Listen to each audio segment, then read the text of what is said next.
राष्ट्रवाणी brought to you by R pure का हल्दी मसाला, मिर्च धनिया करे कमाल, सबका राजा आर प्योर मसाला।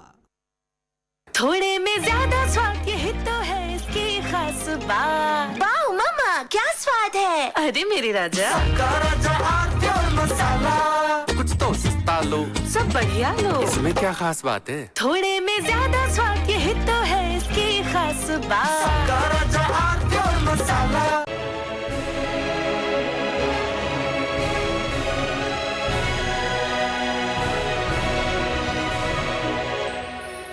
यूपी में शुरू हो गया चुनावी शोर, और ये शोर तब तक जारी रहेगा जब तक यूपी में 2027 में नई सरकार नहीं बन जाती। अभी शोर है, फिर ये तुमुल नाद और कोलाहल के रूप में आपको सुनाई देगा। इसकी वो बढ़ती जाएगी क्षमता इस शोर की, चुनावी शोर की। मेहमानों से परिचय करा दें। प्रशांत पटेल जी हमारे साथ हैं, भारतीय जनता पार्टी के प्रवक्ता, प्रशांत जी का स्वागत है। अशोक यादव जी हमारे साथ हैं, समाजवादी पार्टी के प्रवक्ता, अशोक जी का स्वागत है। सुरेश चंद्र जी हैं, वरिष्ठ नेता बीएसपी के, सुरेश जी का बहुत स्वागत है। मुफ्ती ओसामा नदवी एआईएमआई के नेता हमारे साथ थोड़ी देर में जुड़ेंगे, और रवि प्रताप सिंह जी कांग्रेस के प्रवक्ता भी थोड़ी देर में जुड़ेंगे। सुरेश जी, आपसे बात शुरू करूँगा। मैं तो जब से सुना तब से दिमाग लगा रहा हूं कि आखिर ऐसा हो क्या गया। बहन जी ने आज तक रिकॉर्ड रहा कि कभी चुनाव की वोटिंग से महीना भर पहले से वो कभी नहीं निकली, इससे ऊपर कभी नहीं निकली, और महीना भर में भी 10-5 जगह गई, अपना वहीं से भाषण दिया, बोले भाई अब बच्चों तुम लोग लड़ो। ये हम सुन रहे हैं कि 6 महीना पहले वो निकल रही है। भाई किसी भी तरीके का चुनाव हो 6 महीना तो है ही। मान लो जल्दी भी हो, दिसंबर में भी हो जाए तो भी 6 महीने हैं, और नहीं तो 8 महीने हैं।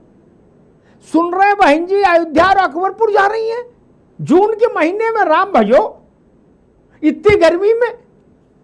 इससे पहले हमने कभी नहीं देखा। सुरेश जी, ये आपने बात सही है कि इससे पहले नहीं सुना, लेकिन जब हालात बदलते हैं जी, हालात बदलते हैं, उसे अनुशासित करना होगा, प्राकृतिक व्यवस्था के नियम। और मानने बहुजन समाज पार्टी को सत्ता में आना है, लाना है, तो फिर हमको पुरानी कुछ तो बदलाव करके हमको तेजी के साथ चलना होगा। और मान्य बहन जी उसी का अनुसरण में इस काम में लगी है। और वो भी बात बिल्कुल सही है, फैजाबाद और अकबरपुर का है, तो हम लोग इन एडवांस चल करके हम यही तो समझाने जा रहे हैं। सुरेश जी एक बात बताओ, सुरेश जी एक बात बताओ, जब जा ही रही हैं अयोध्या बहन जी हैं, तो लगे हाथ दर्शन भी कर लो, नहीं लोक परलोक दोनों सुधारो। देखिएगा मेरी बात को देगा जी, जहाँ तक दर्शन की आपने बात कही, हमने कभी किसी भी धर्म का अनादर नहीं किया है। और जब धर्म का किया,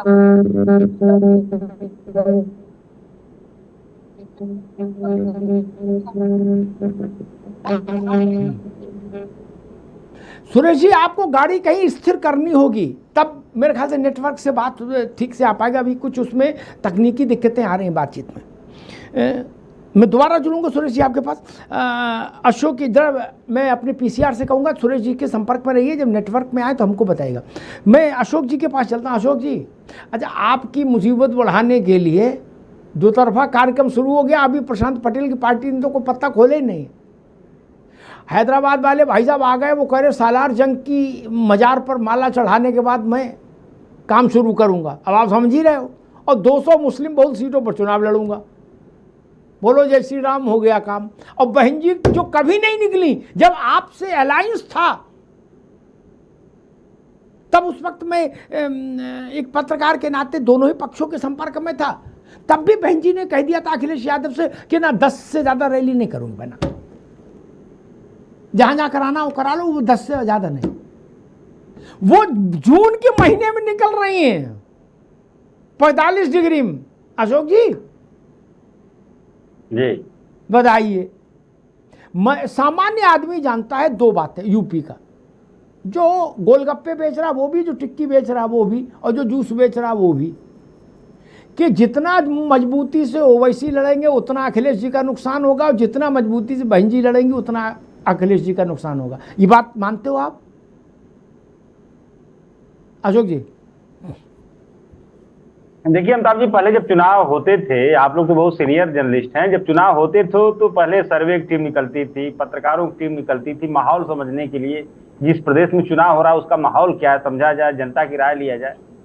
अब नया ट्रेंड शुरू हो गया है कि चुनाव जिस राज्य में होता है पहले भाजपा ओवैसी साहब को छोड़ देती है कि जाओ पहले तो माहौल बनाओ, माहौल समझो नहीं, माहौल बनाओ, फिर ओवैसी साहब आएंगे सलार गाजी की मजार पर, जैसे पश्चिम बंगाल में गए थे, बाबरी मस्जिद बनवा रहे थे वो और हुमायूं कबीर मिलके, अब बाबरी मस्जिद भूल गए लोग।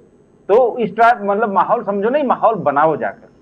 तो माहौल बनाने के लिए भेजा जाता है, फिर जब वो माहौल थोड़ा सा बनाएंगे, लेकिन अशोक भाई आपके लिए ये सालार को जिंदा कर देंगे गूगल और लोवान जला के, तो आपके तो गले में मामला फंस जाएगा ना। आप सालार को खरी खोटी भी नहीं सुना सकते, और सालार के समर्थन में खड़े हो तो भी नुकसान हो जाएगा।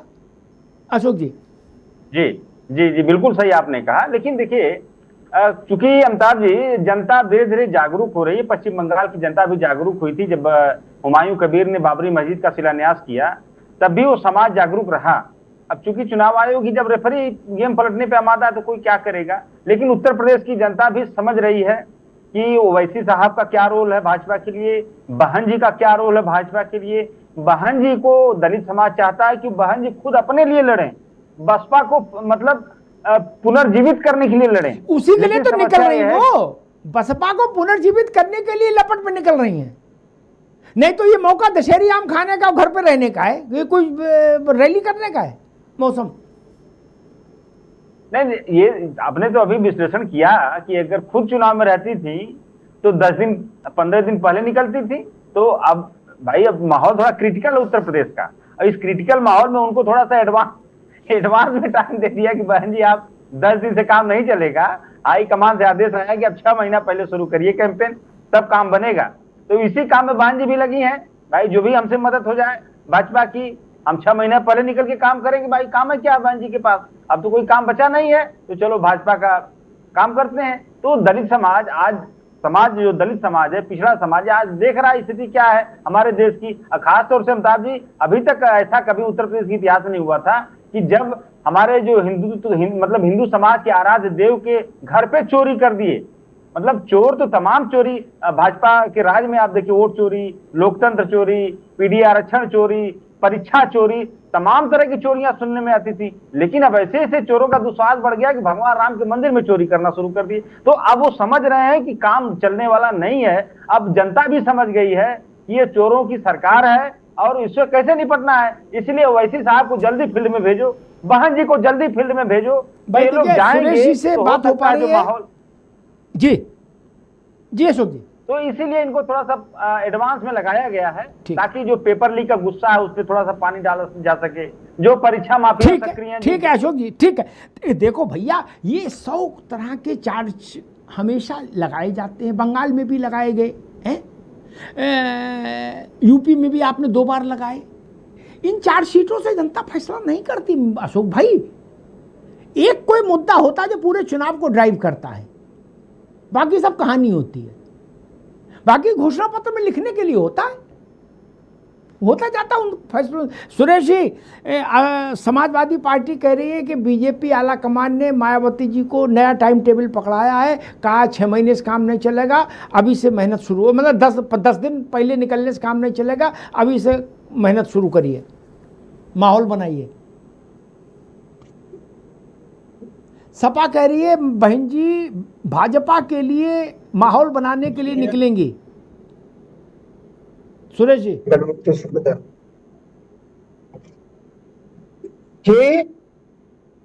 जी बोलिए। हेलो, नहीं चलिए भाई, देखिए जब नेटवर्क बिल्कुल ठीक है। जी जी, मैं ये कह रहा हूँ समाजवादी पार्टी कह रही है कि मायावती जी अपने लिए नहीं निकल रही हैं, वो भाजपा के लिए माहौल बनाने के लिए निकल रही हैं। मैं इनको सुन रहा था जी।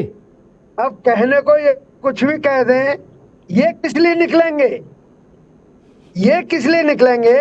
अरे माने बहन जी से तटस्थ तो इस देश में कोई नेता नहीं है। आज तक किसी से दोहरी बात की नहीं है हमने। जी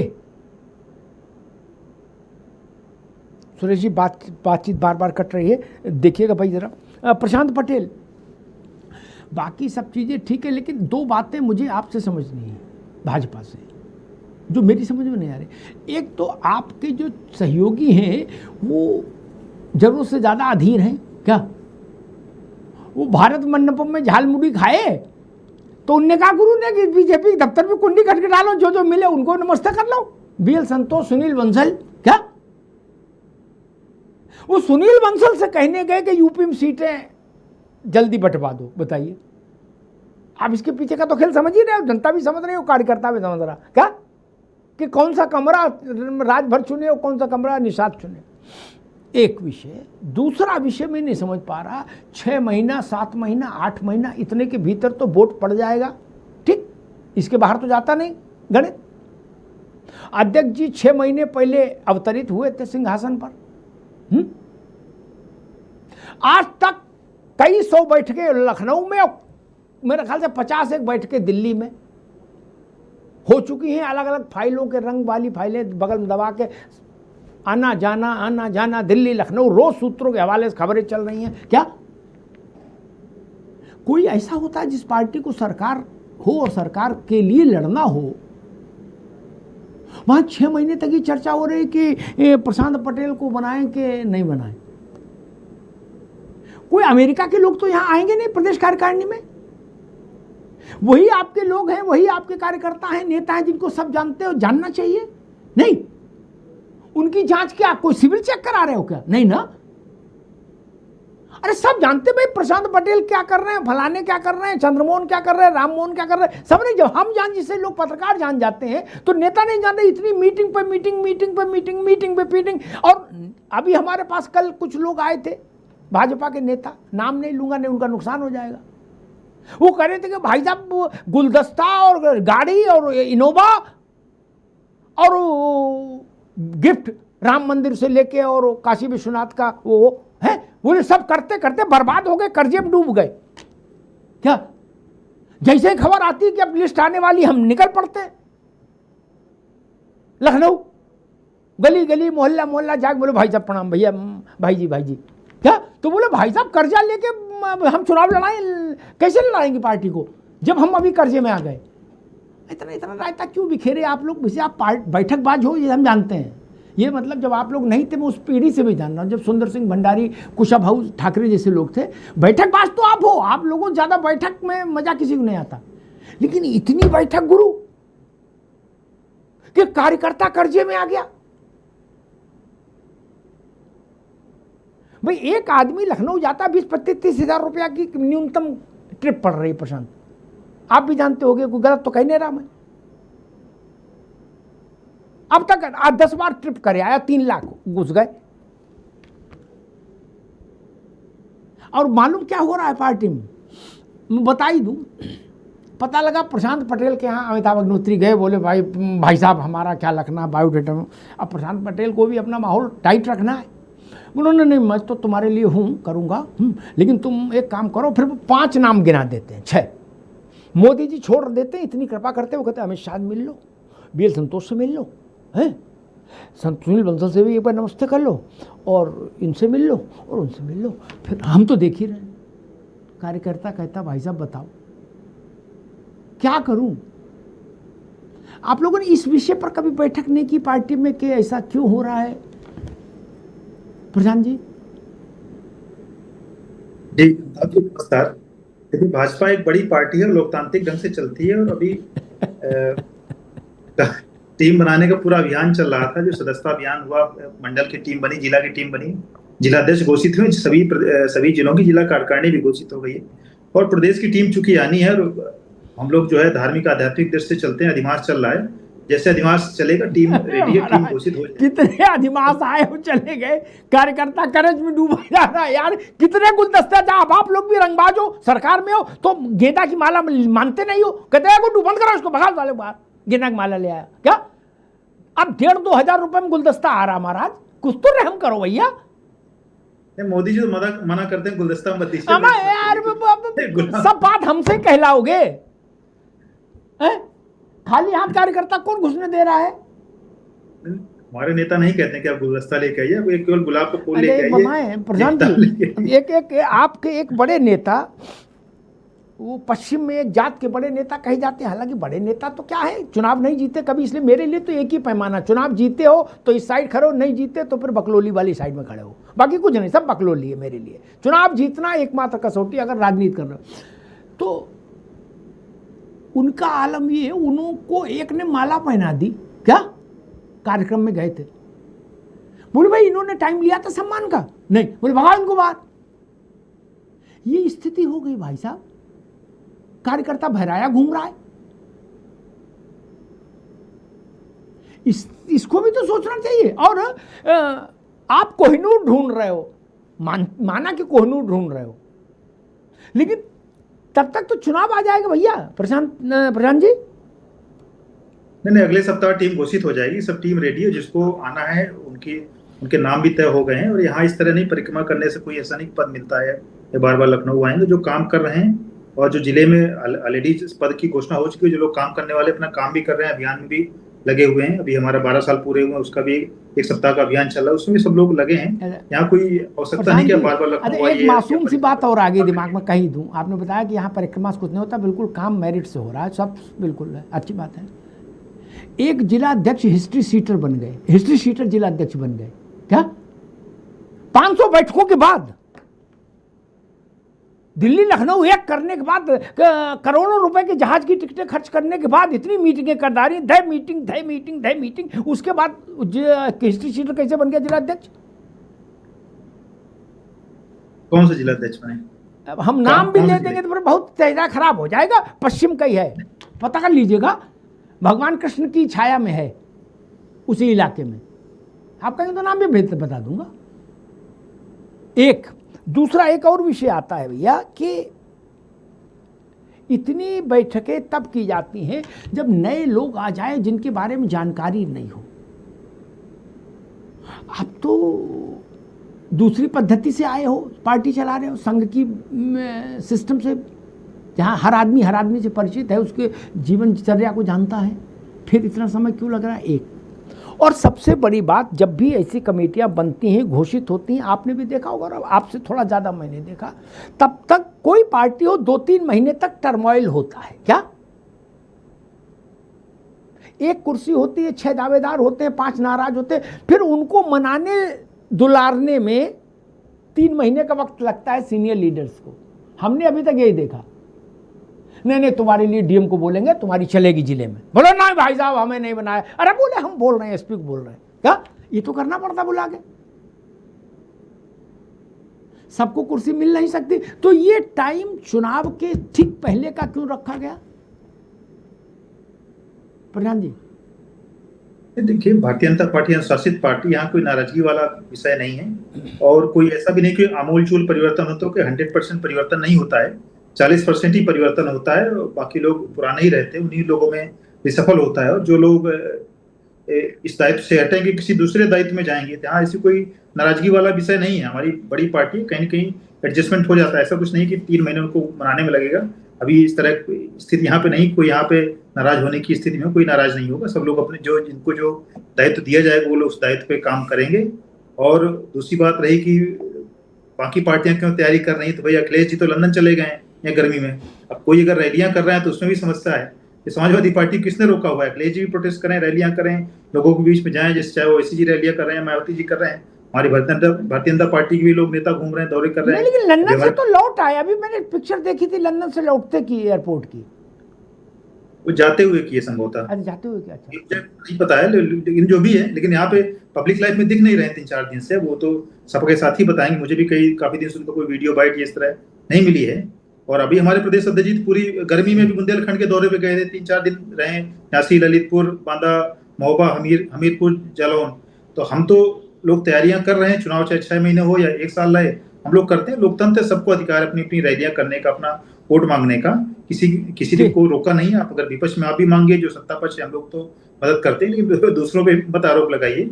और अभी इन्हीं कांग्रेस का गठबंधन ओवैसी जी की पार्टी से, जो जुबली हिल्स का बाई इलेक्शन का चुनाव हुआ था, ओवैसी ने अपना कैंडिडेट नहीं खड़ा किया था, कांग्रेस से कैंडिडेट वहां पे जीता है, तो इनका अलायंस है। और कांग्रेस का अलायंस समाजवादी पार्टी से, तो कौन किसकी बी टीम है, सी टीम है, ये तो ये लोग तय करेंगे। और ये लोग तो क्या है कि मुसलमानों के भी सगे नहीं होते हैं, वोट उनका 100% लेते हैं, उनके मुद्दों पे खड़े नहीं होते हैं। तो अपने लिए कम से अपने वोट बैंक के लिए तो कम से कम लॉयल होना चाहिए। नहीं, लेकिन एक ये जो कह रहे हैं सपा वाले प्रधान जी कि बहन जी और ओवैसी दोनों आपके लिए माहौल बनाने निकल रहे हैं। नहीं, हमें किसी के माहौल की आवश्यकता थोड़ा है, हम लोग स्वयं में सच्चा, हमारी टीमें ऑलरेडी सक्रिय हो गई हैं। हम लोग पर्दे के बाहर भी काम करते हैं, हमारी पर्दे के अंदर भी टीमें काम कर रही हैं, वो दिखती नहीं है। क्योंकि आप लोग आप लोग मतलब सपा के साथी लोग जो हैं एसी रूम में बैठ के राजनीति करते हैं, जब चुनाव परिणाम आते हैं फिर आप ईवीएम को, सुप्रीम कोर्ट को दोष देने लगते हैं। मैं तो आपको कह रहा हूँ ना आदर्श हित, कि आपको किसने रोका है? आदरणीय अखिलेश जी को किसने रोका है रैलियां करने से, बुंदेलखंड घूमने से, गोरक्षेत्र घूमने से, पश्चिम घूमने से? हमने तो नहीं रोका है। आप जाइए, आपको स्वागत है। हमारे प्रदेश अध्यक्ष जी, हमारे नेता तो घूम रहे हैं, गली गली घूम रहे हैं, धूप में घूम रहे हैं, पसीना बहा रहे हैं। बाकी नेता भी जिनको वोट लेना, जो जिनकी एम्बिशन से वो घूम रहे हैं, वो अपनी पार्टी के स्वेच्छा में, जैसे भारतीय जनता पार्टी की राष्ट्रीय पार्टी, वैसे बहुजन समाजवादी पार्टी राष्ट्रीय पार्टी है। समाजवादी पार्टी तो राष्ट्रीय पार्टी भी नहीं है, क्षेत्रीय दल है। तो सबको अधिकार है, वो अपने लिए माहौल बना रहे हैं, हमें किसी के माहौल की आवश्यकता नहीं। हम अपने सहयोगी दलों के साथ, उत्तर प्रदेश में हमारे 4 सहयोगी दल है, उसमें हम अपने आप में सक्षम है और अपने आप में चुनाव जीतने भी सक्षम है। हमें किसी के माहौल की आवश्यकता नहीं है। ठीक बात है। समाजवादी पार्टी इस बात को नोट करे कि भाजपा करिए, हमको किसी की ज़रूरत नहीं माहौल बनाने की, और आपको किसने रोका, आप भी रैली करो।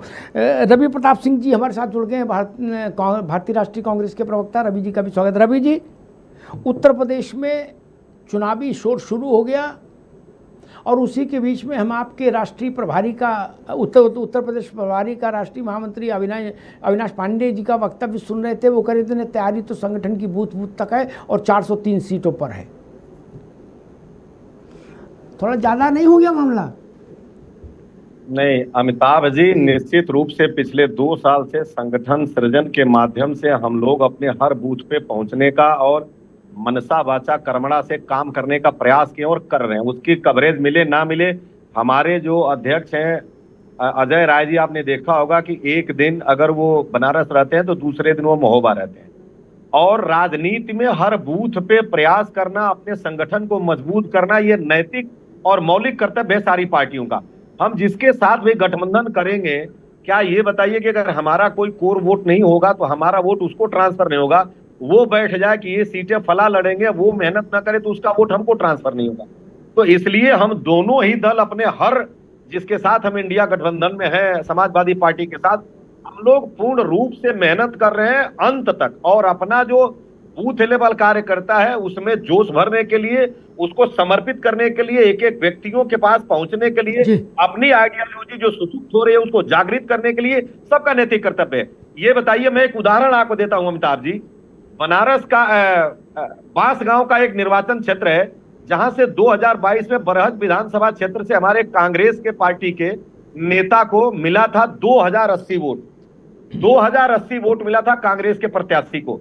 लेकिन 2024 में बेशक जीत गई भाजपा वाले, सदल प्रसाद को 10% ज्यादा वोट मिला था भाजपा से। जो वहां के वर्तमान विधायक हैं दीपक कुमार मिश्र उपशाखा, उनके गांव में भी भाजपा से ज्यादा वोट कांग्रेस को मिला, जबकि वो ब्राह्मणों का गांव बख्शी ज्यादा मिला था। तो ये बताइए कि हमारा वोट तो इतना था नहीं।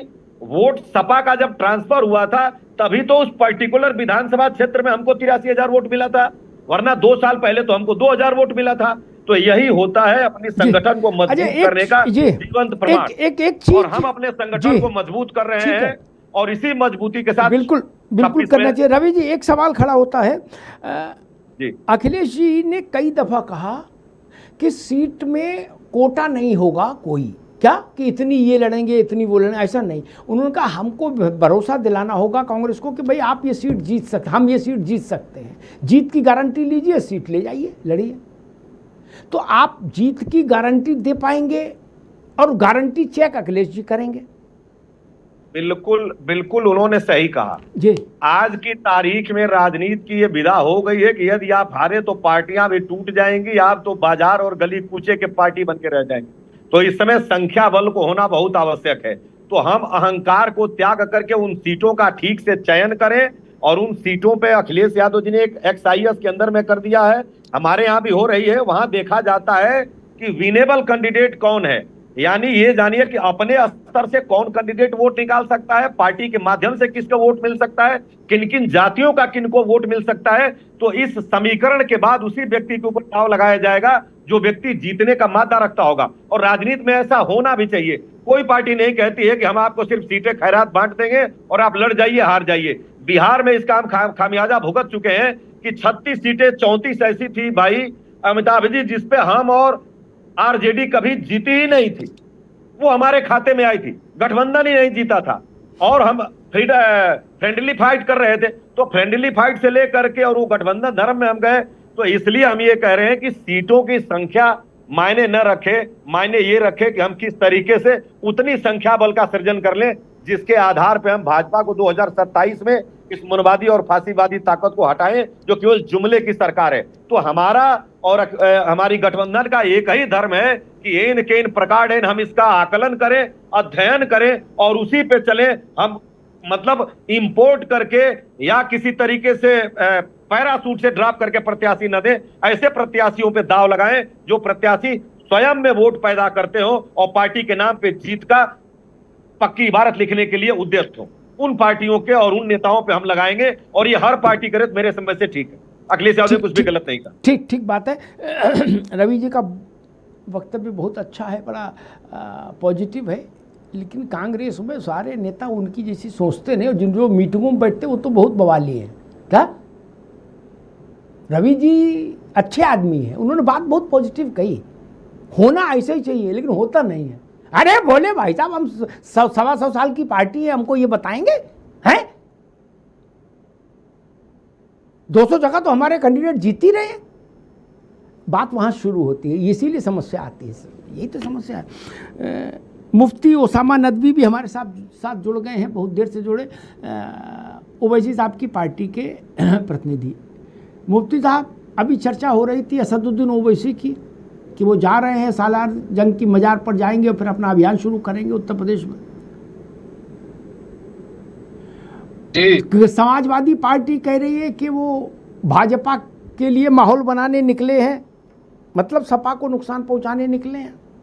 और भारतीय जनता पार्टी कह रही कि हमें किसी की ज़रूरत नहीं कि हमारे लिए कोई माहौल बनाए, हम अपना माहौल खुद बनाने के लिए सक्षम हैं।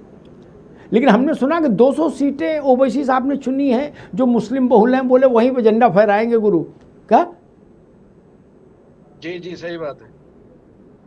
अब मसला सर ये हो रहा है, नाचना ना आए तो आंगन टेढ़ा है, नाचना ना आए तो आंगन टेढ़ा है।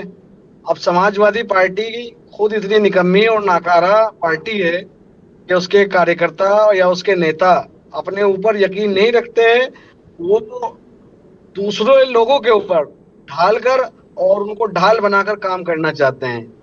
यही बात है और यही इनकी उच्च मानसिकता की बात है। हम इस पे कोई यकीन नहीं रखते हैं कि हमारी वजह से कोई हार जाएगा या जीत जाएगा। हम लोकतंत्र पे यकीन रखते हैं कि लोकतांत्रिक प्रणाली है, उसमें हमको भी ये अधिकार है कि हम कहीं भी लड़ सकते हैं और उनको भी अधिकार है कि वो भी कहीं जाके चुनाव लड़ सकते हैं। उनसे कोई सवाल नहीं करता है। आज कांग्रेस पार्टी के जो प्रवक्ता महोदय वो यहाँ पर बैठे हुए थे, वो बता रहे थे आज जो भाजपा को मैंडेट वेस्ट बंगाल में मिला है, एक वजह ये है कि 6% वोट भाजपा को एक्स्ट्रा मिला है टीएमसी से और 6% वोट कांग्रेस को मिला है।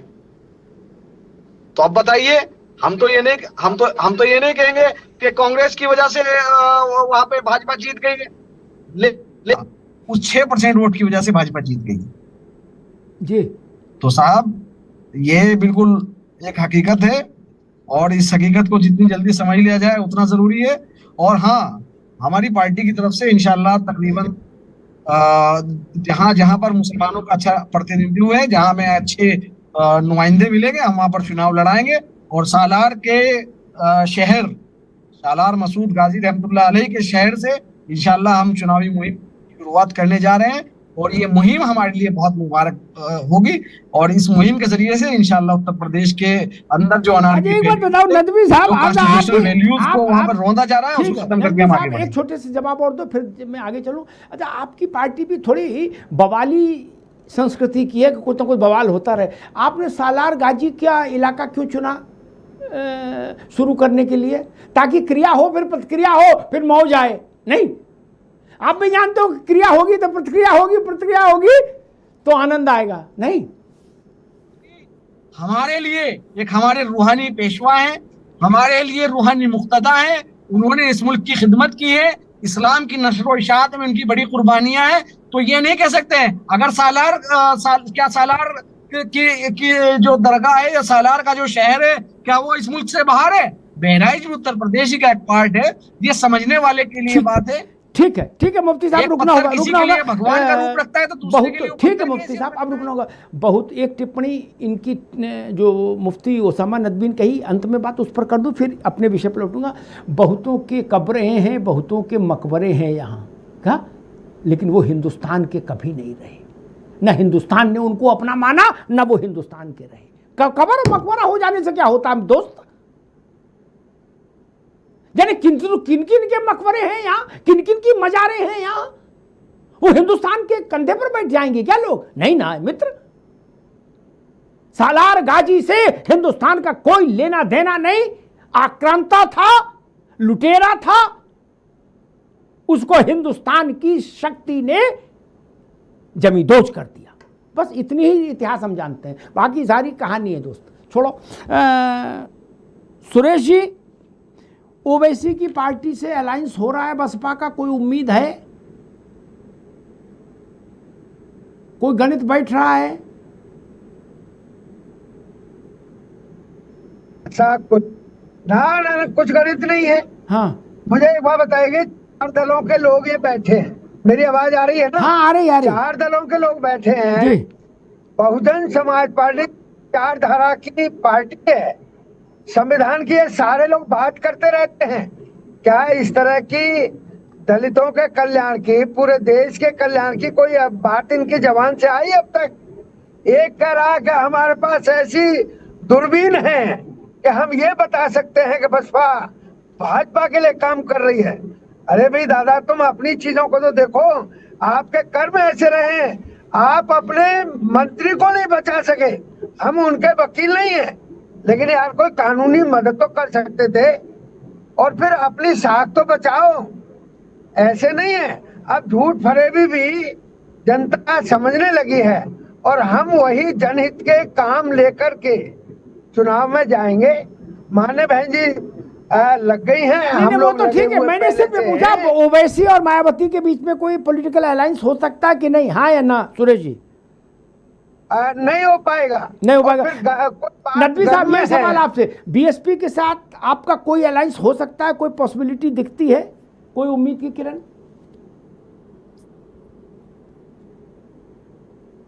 चलिए, अभी शायद आवाज नहीं पहुंच रही। अशोक जी, आपने सुना कि न ओवैसी साहब की पार्टी क्या कर रही है और बीएसपी क्या कर रही है? वो कह रहे आप अपने काम से काम रखो यार, और भाजपा कह रही है कि आपको रोका है क्या, आप भी करो पूरे प्रदेश भर में दौरे। वो कह रहे, वो बता रहे आप लंदन चले जाते हो, गर्मी बढ़ती है तो।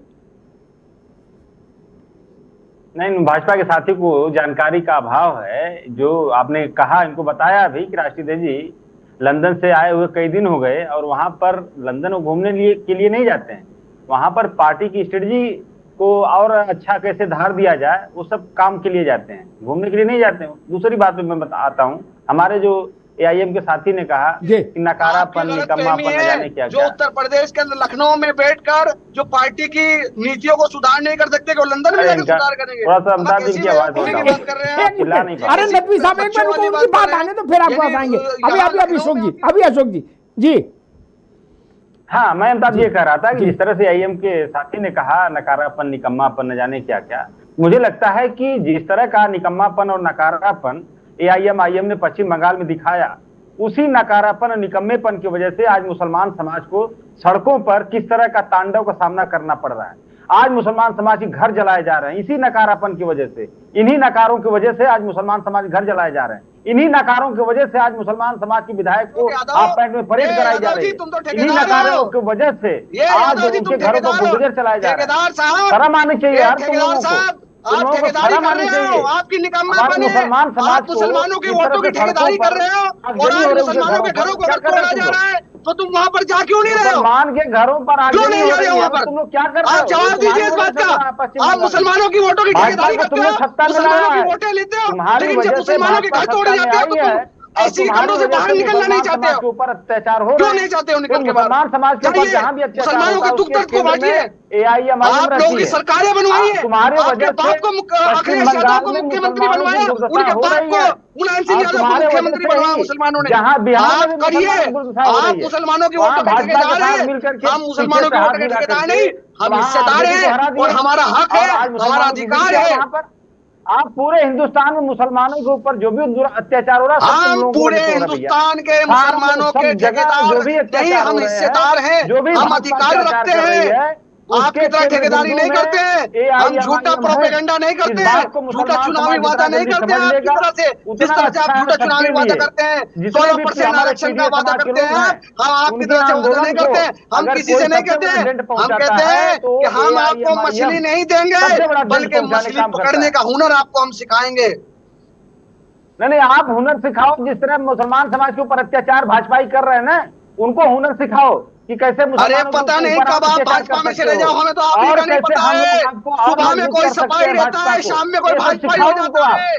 अशोक यादव, मुझे तुम पे भी यकीन नहीं है, तब तुम भाजपा में चले जाओगे। अरे सुबह में कोई तुम्हारा सफाई रहता है, शाम में भाजपा हो जाता है, इसलिए हमें यकीन नहीं मेरे भाई। इस लोकतांत्रिक व्यवस्था में आप जान लीजिए कि आपकी वजह से बहुत नुकसान हो रहा है। मुसलमान समाज के सबसे बड़े दुश्मन हो, मुसलमान समाज के सबसे बड़े दुश्मन है IMIM। और तुम क्या हो भाई? वजह से भाजपा अत्याचार कर रही है। तुम क्या हो?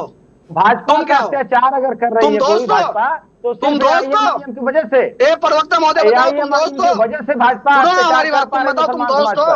अगर AIMIM नहीं रहती अरे मुसलमान समाज के ऊपर अत्याचार नहीं होते। मुसलमानों के सिर्फ और सिर्फ मुसलमानों के दोस्तों, एक वजह है AIMIM। मुसलमानों के दोस्तों, सबसे बड़ी मुसलमानों के दोस्तों, समाजवादी पार्टी के मुसलमानों की दोस्त है। समझ रहा है? बताइए, नहीं बताइए, बताइए, बताइए। अरे बताइए, प्रवक्ता सभा बताओ, तुम मुसलमानों के दोस्तों। अगर दोस्तों तो 200 सीटों पे मुसलमान कैंडिडेट उतारोगे, ऐलान करो अभी, अभी ऐलान करो, अभी ऐलान करो।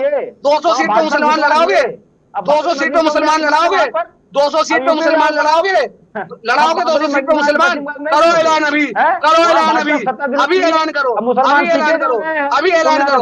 अभी नहीं करोगे, झूठी मक्कारी पार्टी समाजवादी पार्टी मार खा रहा है। अब तुम लोग बैठ के गुल्ला खा रहे, बिरयानी खा रहा है। हैदराबाद में कन्नौज में मुसलमान मार खा रहा है, मुंबई में मुसलमान मार खा रहा है, इटावा में मुसलमान मार खा रहा है, लखनऊ में मुसलमान मार खा रहा है, तुम्हारी वजह से मार खा रहा है। आज अगर कोई हमारा दुश्मन है तो समाजवादी पार्टी की वजह से, समाजवादी की पॉलिसी पे चलकर और समाजवादी को अपना दोस्त मानकर मुसलमान ने सबसे बड़ा नुकसान किया है तुम्हारी वजह से। जो काम किया तुम्हारी वजह से दोनों मित्रों को रोकूंगा, दोनों मित्रों को रोकूंगा, मुफ्ती साहब को भी रोकूंगा और अशोक जी को भी रोकूंगा, दोनों मित्रों को रोकूंगा। भाई देखो, ये मांग तो थोड़ी नाजायज है ओसामा नदवी की। वो कह रहे कि अखिलेश यादव 200 मुसलमान लड़ाएं। अरे भाई 17% मुसलमान तो 17% लड़ाएंगे।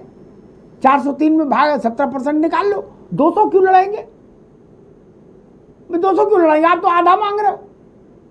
अच्छा, ये 200 मुसलमान लड़ाने का ऐलान कर दें ताकि फिर इनका एक भी कैंडिडेट जीते ही नहीं है।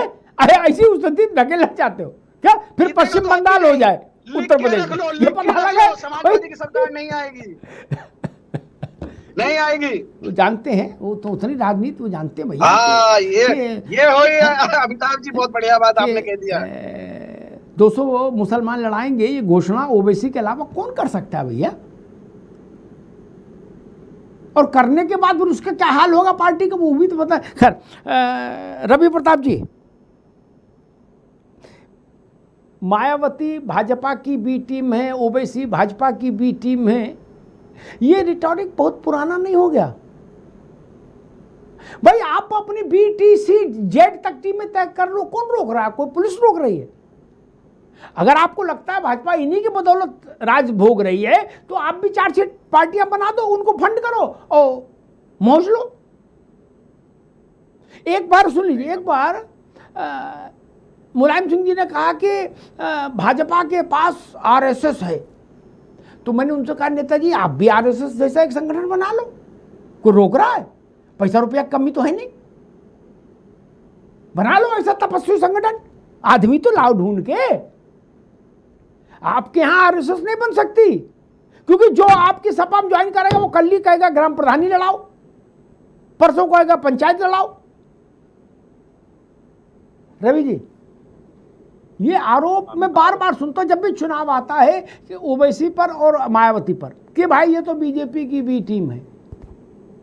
अमिताभ भाई, ये बी टीम और सी टीम से बड़ी बात अभी मुफ्ती साहब ने कही कि हम सतार गाजी के यहां से करेंगे। कम से कम आज इनको राष्ट्रीय चैनल पे ये नहीं कहना चाहिए उस गादी के बारे में जो सोमनाथ को ध्वस्त करने के इरादे से आक्रमण करता है, जो बहराइच के सूर्य मंदिर को नुकसान पहुंचाता है, जो अजमेर के राजा को हरा कर उसके ऐतिहासिक तथ्य है। अगर महोदय कांग्रेस प्रवक्ता आप इस बात को कहेंगे, जो भारतीय जनता पार्टी की लाइन है, पार्टी लाइन है, आप अगर उस पर चलेंगे तो आपके लिए वो हो सकते हैं। सालार मसूद गाजी रहमतुल्लाह अलैह का एहतराम से नाम लीजिए, आप ऐसे नहीं कह सकते उनके बारे में। बात तो पूरी सुन लो जी। जी रवि जी, जितनी श्रद्धा के साथ नाम लेते हैं लीजिए, मैं उनको श्रद्धा के साथ नाम नहीं ले सकता। मैं यही जानता हूं कि वो सोमनाथ मंदिर को तोड़ने के इरादे से आक्रमण किए, एक सूर्य मंदिर को सनातन का जो सबसे बड़ा है बहराइच में उसको नुकसान पहुंचाया, एक राजा हिंदू राजा के अजमेर को हरा करके उसकी बेटी को बलात्कारिता से शादी किया। ये मेरा स्टैंड है। और भारत के संविधान के आर्टिकल 19 से अभिव्यक्ति के सुन लीजिए, आपके बीच में नहीं बोला अभी केवल रवि प्रताप की आवाज। जी जी, मुफ्ती साहब बीच में नहीं बोला जी। मैं कह रहा हूं कि आपने जो भी कहा वो आपके बात हो सकते हैं, आपके श्रद्धेय आदरणीय, हमारे नहीं है। हम यह देश उनको कभी आदरणीय नहीं मानता, हमारी पार्टी उनको आदरणीय नहीं मानती। हम मानते हैं कि उन्होंने जाकर के आक्रमण किया और उसमें सोमनाथ को भी नुकसान पहुंचा, स्वर्ण मंदिर और सूर्य मंदिर को भी नुकसान पहुंचा। दूसरी बात, 111 विधायक दे दीजिए, इनकाउंटर करने वालों का इनकाउंटर हो जाएगा। एक बहुत बड़ा चैलेंज था पुलिस पे। ऐसे पे तो आपको मतलब अब ये कहिए कि देशद्रोह का कानून लगना चाहिए था, यूएपीए लगना चाहिए आपको, लेकिन वो नहीं लगा आपके ऊपर। आपके जो अध्यक्ष बोल रहे थे, इसलिए हम कहते हैं कि आप उनके बीटी में। आज अब तक बरसात में, जुलाई में जब बारिश होता है तो वो एक मतलब अपने समझिए कि असम तापी जंतु एक मेढक है, उसका टेम्परेचर गिरने के कारण 50-60 सेंटीमीटर चला जाता है। आप बाहर निकल आए अब कि 200 पे लड़ेंगे। मायावती जी 9 साल से नजर नहीं आ रही थी, अब यकाएक गए। अमिताभ भाई हमारे पास पैसा नहीं है, हमारे पास 2017 में 14 में पैसा था, उससे घट गए और भाजपा के लोग कांग्रेस के लिए प्रशांत पटेल भाई आपको कुछ कहने की जरूरत नहीं। रवि प्रताप की आपकी की सारी बात हमसे पूछे जा रहे हैं, आपकी सारी बातें कही जा रहे हैं। इसलिए हम कह रहे हैं कि पैसा हमारे पास कि जो जुल्म और ज्यादती हो रही है, जो मुसलमानों पर अत्याचार हो रहा है, मुसलमानों के हितों का नुकसान पहुंचाया जा रहा है, उसको खत्म करने के लिए जरूरी है कि मुसलमानों की राजनीतिक हिस्सेदारी हो और राजनीतिक हिस्सेदारी तभी हो पाएगी शख्सियत से जानी जाती है। आपसे इंसान रखा जाता है, आपसे तवक्को की जाती है कि आप कम से कम आपकी जबान पाक होगी और एक तहजीब से बात करेंगे। आपने उसको जोड़ दिया कि इनकाउंटर करने वालों का इनकाउंटर होगा। भाई साहब, ये लोकतांत्रिक व्यवस्था है, यहाँ पर रूल और कॉन्स्टिट्यूशन वो शोभनीय नहीं था।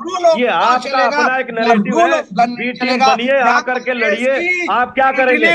देश को गर्क में जा रहा है, आप भी सहायक बन करके देश को डुबो दीजिए। देश का बेड़ा गर्क करने का जब इतिहास लिखा जाएगा तो जब जब भाजपा का इतिहास का सृजन होगा उसके अल्पांश में आपका आएगा। आपसे क्षमा चाहेंगे, आप खुदा के वास्ते इटालियन कानून इस देश पर मत थोपिए। मैं इटालियन कानून नहीं चलेगा, यहाँ पर कॉन्स्टिट्यूशन चलेगा, यहाँ संविधान चलेगा, यहाँ संविधान के हितों की रक्षा करने के लिए हम हैं। ऑल इंडिया मजलिस इत्तेहादुल मुस्लिमीन संवैधानिक रास्ते पर चलकर राजनीति में अपना मकाम हासिल करना चाहती है। हम कोई इटली से कोई शॉर्टकट रास्ता या लंदन से कोई शॉर्टकट रास्ता तलाश करने वाले नहीं है। इसी उत्तर प्रदेश की जमीन पर चलकर यहीं की खाक में मिलकर और इसके आब हवा में रहकर हिंदुस्तान को पूरे गुलजार बनाना चाहते हैं। रवि प्रताप, आप पता नहीं कहाँ की बात कर रहे हैं भाई। मैं इसी भारत की बात कर रहा हूँ, आपके आदर्श गाजी है तो आपको सलाम हो। हम उनका इस्तेकबाल नहीं करते, हम भारत के धर्म का इस्तेकबाल करते हैं। आप किसी का इस्तेकबाल मत करिए, करते हैं, आप इस्तेकबाल सोमनाथ करने का लायक है ही इस्तेकबाल नहीं। करते हैं और उस सूर्य मंदिर का आप इस्तेकबाल इस्तेकबाल करते हैं। करने लायक और बचे उसके नहीं। तोड़ने वाले का इस्तेकबाल नहीं नकवी करते। साहब को और रवि भाई को दोनों को रोकूंगा। अशोक जी, अब सालार गाजी पर इतनी बात आई गई तो आप भी बताई दो, आपके लिए सालार गाजी क्या है? ऐसा अमिताभ जी, देखिए हम तो सालार गाजी के बारे में ज्यादा नहीं, हम जो आज का गाजी उसके बारे में बात कर रहे हैं। आज का गाजी कौन है? आज का गाजी अगर कोई है, सालार गाजी पर अपनी राय बता, जैसे कांग्रेस ने बताई, आप भी बता दो। देखिए ऐसा है अमिताभ जी, सालार गाजी के बारे में तो इतिहास में लिखा हुआ है, इसमें कोई बताने की जरूरत है। रवि भाई ने भी काफी कुछ प्रकाश डाला है। आप बता दोगे तो रवि कौन भाई सी ने मुश्किल काफी है? कुछ प्रकाश डाला है, इतिहास की किताबों में बहुत कुछ लिखा हुआ सालार गाजी के बारे में। एक मिनट अशोक भाई, दो बातें यहाँ पर हैं। इतिहास में तो सब कुछ लिखा है, फिर बहसी टीवी पे बंद हो जाएंगे अगर इतिहास से काम चलाएंगे हम लोग, और इतिहास मोबाइल में डाउनलोड कर लेंगे। दो धाराएं आई, एक AIMIM की, ओवैसी की पार्टी की, उन्होंने कहा कि हम उनका एहतराम करते हैं, महान थे सालार। दूसरी धारा आई कि सालार भारत विरोधी था, हिंदू धार्मिक स्थलों का विनाश करने आया था, महिलाओं के साथ दुष्कर्म किए और उसको फिर भारत के शौर्य ने जमींदोज किया। ये दो धाराएं हैं, आप किस धारा के पक्ष में खड़े हो दूसरी बात बता दो, बाकी तो किस्सा कहानी है।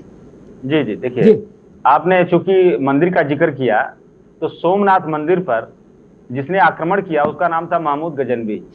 तो महमूद गजनवी का जो ऑब्जेक्टिव था सोमनाथ मंदिर से धन संपदा को लूटना, आज वही गजनवी का काम भारतीय जनता पार्टी कर रही, भगवान राम के मंदिर को लूट रही। सालार गाजी पे कुछ नहीं बोला, आप उसके मामा के पास पहुंच गए, भांजे पे नहीं बोले। मामा के पास इसलिए पहुंच गए क्योंकि रिलेवेंसी साबित हो रही है ना, जैसे जो काम गजनवी ने किया। आप मामा एक बात बता अशोक जी, अच्छा चलिए आप उसी को 4 गाली दे दो, पहले हम जान लेंगे। भाजपा भी राम मंदिर को लूट रही है अमिताभ जी, ये गजनवी और भाजपा में लगभग समानता है। अरे आप पहले गजनवी को तो 4 गाली दो, फिर बात आगे बढ़े। नहीं, मैं तो कह रहा हूं अमिताभ जी कि जिस तरह से गजनवी ने सोमनाथ मंदिर को लूटा, जलेबी न बनाओ महाराज। लेकिन मैं समझ रहा हूं समाजवादी पार्टी चुनाव के इतना नजदीक चुनाव है, वो ऐसी रिस्क नहीं लेगी कि सालार गाजी पर कुछ बोले, गाजी मियाँ पर वो चुप रहेगी। यही ओवैसी इसी चुप्पी का लाभ उठाएंगे अशोक जी, लिख लो। इसीलिए उन्होंने सालार गाजी की बाजार सुनी।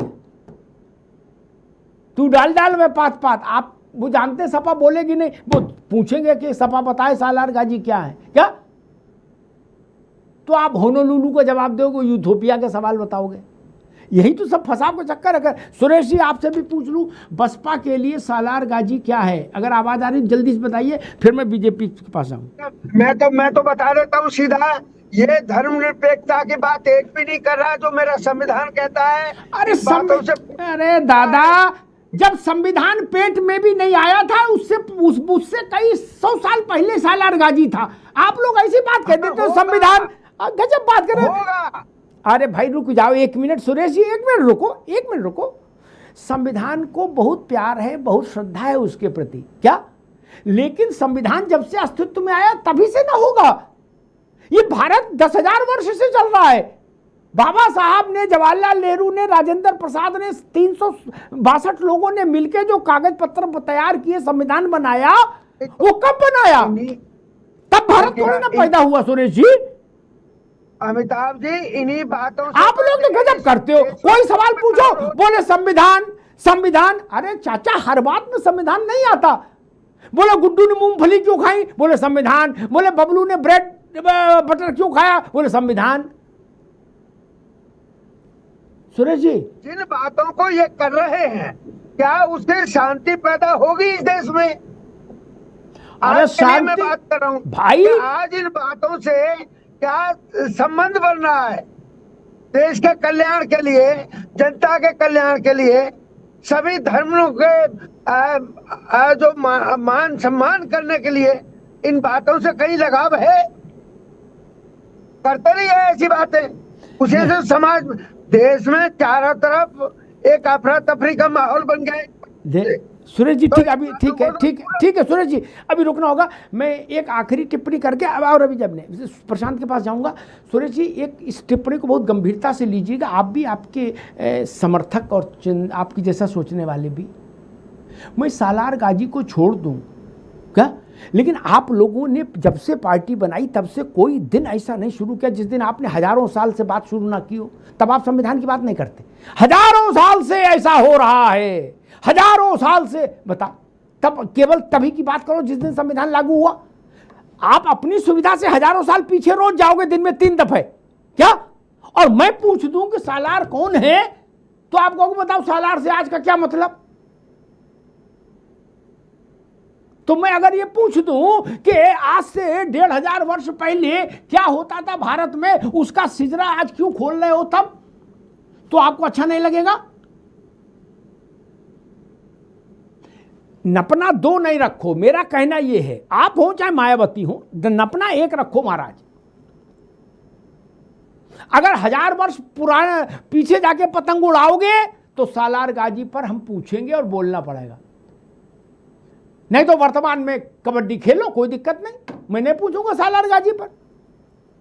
लेकिन जब आप ये कहोगे हजारों साल से भाषण ही याद शुरू होता था काशीराम जी का, तो फिर तो गाजी क्या, गाजी के चाचा पर भी पूछना पड़ेगा। हजारों साल में तो गाजी आजी सब आ गए ना भैया। खिलजी आ गया, गाजी आ गया, एवक आ गया, टेवक आ गया, बिन कासिम आ गया। वहां से बिन कासिम से चलते हुए, सुन लो सुरेश जी, रंगीले शाह रंगीले तक सब आ गए, जिनको घुटन्ने में मारती थी औरतें, घुटन्ना पहना के दौड़ा के मारती थी, वो भी बादशाह थे, उनकी भी चर्चा करनी पड़ेगी, है ना। शाह आलम, लाल किले से पालम, शाह आलम, ये मुगल का साम्राज्य बचा था, तो चर्चा करनी पड़ेगी। अपनी सुविधा से चर्चा नहीं तय करिए दायरा कि बोले हम 1500-2000 वर्ष पुरानी बात करेंगे, लेकिन आप बात नहीं कर सकते खिलजी की, गाजी की, किसी की, बाबर की। आप केवल ये बात करो कि संविधान क्या कह रहा है, तो सुरेश जी फिर तो वहाँ थोड़ा गड़बड़ हो जाता। खैर प्रशांत पटेल जी, फिर बात बहुत दूर तक चली गई, लेकिन मुझे लग रहा है कि सालार गाजी एक बड़ा मुद्दा बनेगा, खासतौर पर जो मैं ओवैसी साहब की पार्टी का रुख देख रहा हूँ और जिस इंटेंशन से उन्होंने वो चुना है कि भाई हम वहाँ से ओपनिंग करेंगे उत्तर प्रदेश के चुनाव में कैंपेन की, मुझे लग रहा है कि सालार गाजी एक बड़ा इशू बनेगा। और शायद इसीलिए समाजवादी पार्टी ने अपने को उस पर, वो थोड़ा ठिठक गई, वो मामा तक तो गई, भांजे पर नहीं बोली, क्योंकि मामा का यहाँ कोई सिस्टम नहीं है, महमूद गजनबी का यहाँ कोई सिस्टम नहीं, लेकिन भांजे का सिस्टम है। कई जगह मजा रहे हैं, कहीं जगह उनका दूल्हा सा वाला रूप है, कहीं बहुत सारा है, वो तो योगी जी ने सब बंद करा दिया, नहीं तो बहुत भारी बवाल रहता था।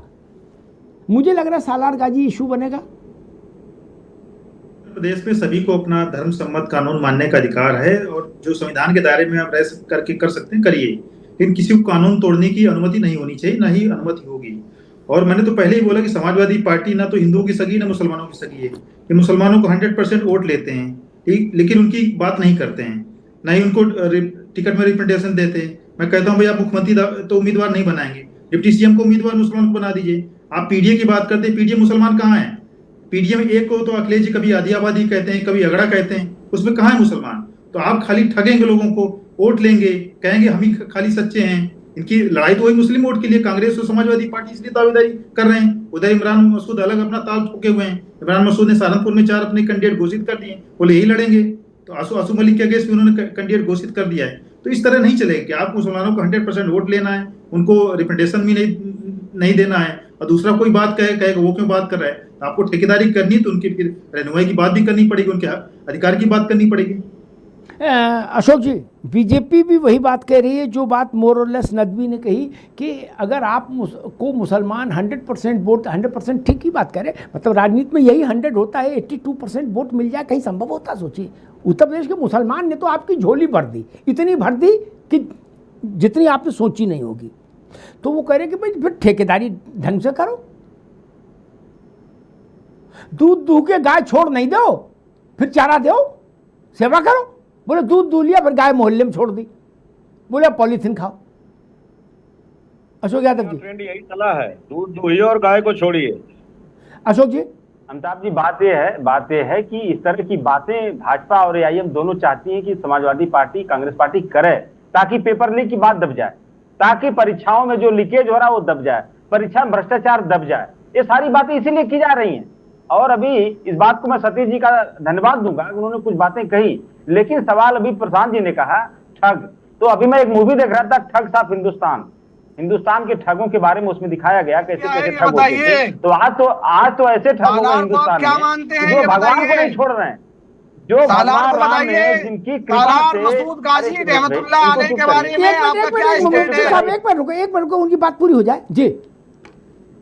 जिस भगवान राम की कृपा से आज भाजपा इतने राज्यों में सरकारों में, अमिताभ जी, उस भगवान राम के खजाने पर पंजा मारते समय इनको कम से कम थोड़ा सा तो अंतरात्मा इनको जगानी चाहिए थी। अरे यार, उन्हीं की कृपा से हम इतना आगे बढ़े हैं, उन्हीं के खजाने पे पंजा मार रहे हैं, तो और पंजा मारने वाले को बचा भी रहे हैं। तो आज इस पे चर्चा न हो जाए। चर्चा किस पे हो? सलार गाजी पे। क्यों? क्योंकि ताकि भगवान राम के मंदिर पे चंदा चोरी पे चर्चा ना हो, हमारे जो 69,000 सिक्के भर्ती पे चर्चा ना हो, हमारे छात्रों नौजवानों पे चर्चा ना हो, हमारे किसानों पे चर्चा ना हो। एक मिनट, तो ये सब चर्चा हम लोग। ठीक है, मैं सिर्फ इतना कह रहा था, आप इनके चर्चा के सारे पॉइंट डिफ्यूज कर दीजिए एक लाइन सालार गाजी पे बोल के, फिर चर्चा उसी पे आ जाएगी। रोटी पे, रोजगार पर एक लाइन बोलो सालार गाजी पे, चैप्टर खत्म करो। मैं कह दूंगा प्रशांत पटेल से, जब सालार गाजी के क्या मसला बोल तो दिया उन्होंने, अब उस दूसरा विषय बात होगी। लेकिन आप भी तो नहीं बोल रहे, नदवी तो यही पूछ रहे हैं कि बाकी सब ठीक है, ये बता दो सालार गाजी को आप क्या मानते हो?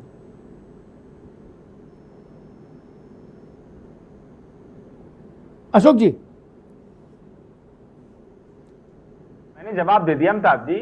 वो इसलिए जानबूझ के सलार गाजी की चर्चा हो रही है ताकि हम भाजपा के जाल में फंस जाएं, हम एआईएम के जाल में फंस जाएं, और उस मुद्दों पर सारी जो आपकी 1 घंटे की बहस है, वो 1 घंटे की बहस का बस एक स्टेटमेंट पे पूरी बहस चला जाए कि समाजवादी पार्टी ने क्या बोला। तो समाजवादी पार्टी तो बोल रही है, इन्होंने लॉयल्टी की बात की कि मुसलमान समाज इनको वोट देता है, ये लॉयल नहीं है, हम तो सबके प्रति लॉयल हैं। आपने तो भगवान के साथ दगाबाजी कर दिया, तो आपकी बात क्या किया जाए? भाई, भगवान के साथ दगाबाजी तो कोई नहीं करता ना।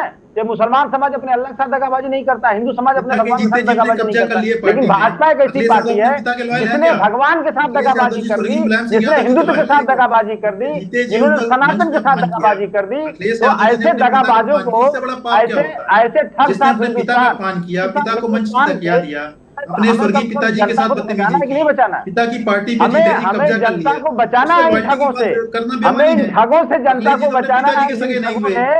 हमारे छात्रों का भविष्य ठग लिया, हमारे नौजवानों का भविष्य ठग लिया, उनको भविष्य को अंधकार में कर दिया। इन ठगों से अगर हम लोग नहीं आगे आएंगे तो इन ठगों से कौन बचाएगा? तो इन ठगों को देखिए, एक जो है विज्ञापन आता था अमिताभ जी, कछुआ जलाओ मच्छर भगाओ। आज विज्ञापन आ रहा है, ईवीएम की बटन दबाओ और भाजपा को भगाओ, ईवीएम की बटन दबाओ, चोरों को भगाओ, जैसे अखिलेश कछुआ जलाओ मच्छर भगाओ, ईवीएम की बटन दबाओ, चोर भगाओ, ईवीएम की बटन दबाओ, मुलायम सिंह यादव जी को कहना पड़ा ईवीएम की बटन दबाओ, भाजपा भगाओ, कछुआ जलाओ मच्छर भगाओ, ईवीएम के बटन दबाओ, चोर भगाओ। तो जो व्यक्ति अपने पिता का सगा नहीं हुआ, जिसने अपने पिता की जीते जी उनकी कुर्सी पर कब्जा कर लिया, उनकी पार्टी पर कब्जा कर लिया, उनके साथ मंच पर बदतमीजी किया, अपने चाचा को ईवीएम के बटन दबाएं, अपने भाई को भगाएंगे, ईवीएम के बटन दबाएंगे। मैं दोनों को रोकूंगा, अशोक जी को भी, प्रशांत जी को भी। ये बड़ा दुखद है कि इस देश में ऐसे लोग भी रहें, ऐसी पार्टियां भी रहें जो सालार गाजी पर भी बोलने से झिझकें। सालार गाजी से क्या लेने देना हमारा? क्या लेने देना? भारत के मिट्टी का नहीं था,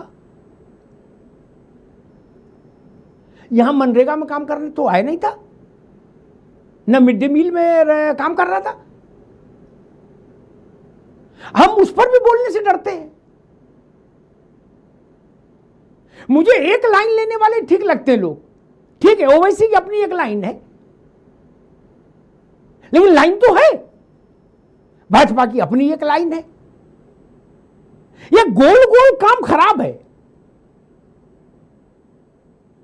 समाजवादी पार्टी को उस पर टिप्पणी करने में कोई झिझक नहीं होनी चाहिए थी सालार गाजी पर। क्या सपा को ऐसा लगता है कि इस देश का मुसलमान सालार गाजी को अपना नेता मानता है क्या?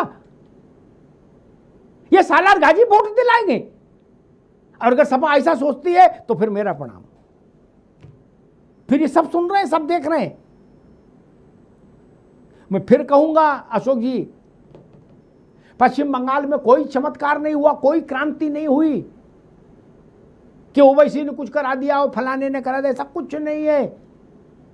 अभी बहुत समय लगेगा ओवैसी को उतना शक्तिशाली होने में कि वो ऐसा ऐतिहासिक जनादेश का निर्माण कर दे जैसा बंगाल में आया। अभी बहुत माइल्स टू गो ओवैसी को।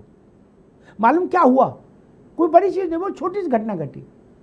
आप लोगों को ये लगता था कि हिंदू कभी भी पोलराइज हो ही नहीं सकता क्या? तो आपने जब भी पेन निकाला, कागज पर जोड़ा, बोले 20% मुसलमान, इतना यादव, इतना ये, इतना है, बोले जीत गए, जाओ हो गया, डन। बंगाल में वही पलट गया। भारत के चुनावी इतिहास में पहली बार हिंदू बिल्कुल नख से शिख तक पोलराइज हो गया, सुपड़ा साफ हो गया, सन्नाटा छा गया। मैं तो उसको बंगाल की लिस्ट देख रहा था और बंगाल के लोग हमसे कहते भी थे कि 87 सीटें तो मुस्लिम डोमिनेशन वाली सीटें हैं, ममता वहाँ से तो ओपन करेंगी अपना। क्या उनको 87 भी नहीं मिली, 80 मिली कुल। और जो मुसलमान जीते भी अशोक जी, वो अब सबसे पहले भाग रहे हैं ऑटो पकड़ के टीएमसी छोड़ने के लिए। खान साहब, मोहम्मद साहब, जितने हैं, जितने जीते, जितने मुस्लिम कैंडिडेट जीते हैं, चाहे विधानसभा में, चाहे लोकसभा में, चाहे राज्यसभा में उनके सदस्य हैं, वो भी पार्टी छोड़ के जा रहे हैं। मैं इस बात को मानता हूं कि हिंदू पोलराइजेशन, आप मुस्लिम पोलराइजेशन को की अति कर देंगे रवि जी, मुस्लिम पोलराइजेशन की आप अति कर देंगे तो उसके जवाब में शार्प हिंदू रिपोलराइजेशन होगा ही होगा। लिख लीजिए, कोई भाई का लाल उसको रोक नहीं सकता, भले उसका फिर सारा बेनिफिट बीजेपी को मिले। हिंदू बुड़बक नहीं रहेगा। और एक आखिरी बात कहता हूं, इंदिरा जी का समय था, शायद भिवंडी का दंगा हुआ, अगर मैं सही याद कर रहा हूं। वाजपेयी जी बोलने खड़े हुए, अद्भुत भाषण दिया वाजपेयी जी ने, 41 मिनट बोले, 45 मिनट, और उसका समापन उन्होंने किया था अशोक जी। तब नरेंद्र मोदी भारतीय राजनीति में तो छाए नहीं थे, हाँ? अमित शाह भी नहीं थे। तब अटल जी ने कहा था, हिंदू मार नहीं खाएगा। क्या? हिंदू मार नहीं खाएगा। पूरे देश में उनका वो भाषण छपके बटा था। जान लीजिए कि देश का मन कैसे चलता है, इसको समझिए। बंगाल से बड़ा कोई उदाहरण हो नहीं सकता, और जो बंगाल के चुनाव के जनादेश से भी नहीं जागे रवि जी, उनको राजनीति छोड़ देनी चाहिए। देश बदल गया, आप समझ ही नहीं पा रहे हो। जिस स्टैंड पर, बस स्टैंड पे आप खड़े हो, उस बस स्टैंड पे बस रुकती नहीं है। बस रुकने वाला बस स्टैंड अलग हो गया, आप दूसरे में खड़े हो। यहां कहां बस आएगी? ट्रेडिशनल ढंग से राजनीति खत्म हो गई, वैसी नहीं चलेगी। इतने मुस्लिम, इतने काछी, इतने कोरी, इतने बामन, इतने ठाकुर, क्या हुआ? वहां जातियां नहीं है बंगाल में? वहां भी तो जातियां हैं। न जात बटी, न चौका बटा, न थाली बटी, न कुछ बटा, सब कुछ एकजुट हो गया और उसने फिर बंगाल रच दिया।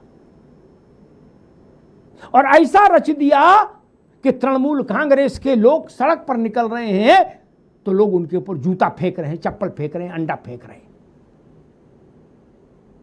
बंगाल में अंडा महंगे हो गए, टीएमसी वालों पे इतना फेंका जा रहा है, अंडा और टमाटर। किसी ने मुझसे पूछा कि उत्तर प्रदेश के लिए बंगाल के परिणाम का क्या सबक हो सकता है अशोक जी? मैंने कहा भाजपा के लिए तो ये सबक है कि उनका मोराल हाई है, स्वाभाविक है। मैंने कहा समाजवादी पार्टी को उससे सीखना होगा, बंगाल के परिणाम से।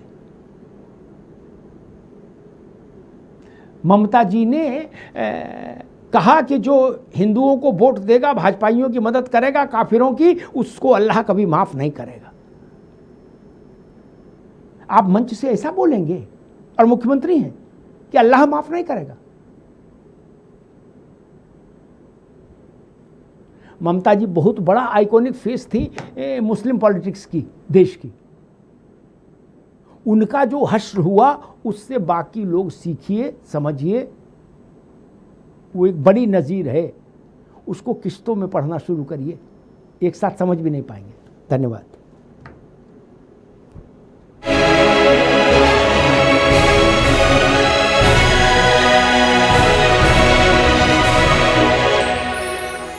थोड़े में ज्यादा स्वाद, यही तो है इसकी खास बात। वाओ मामा, क्या स्वाद है। अरे मेरे राजा, सबका राजा आरती और मसाला, कुछ तो सस्ता लो, सब बढ़िया लो। इसमें क्या खास बात है। थोड़े में ज्यादा स्वाद, यही तो है इसकी खास बात। सबका राजा आरती और मसाला।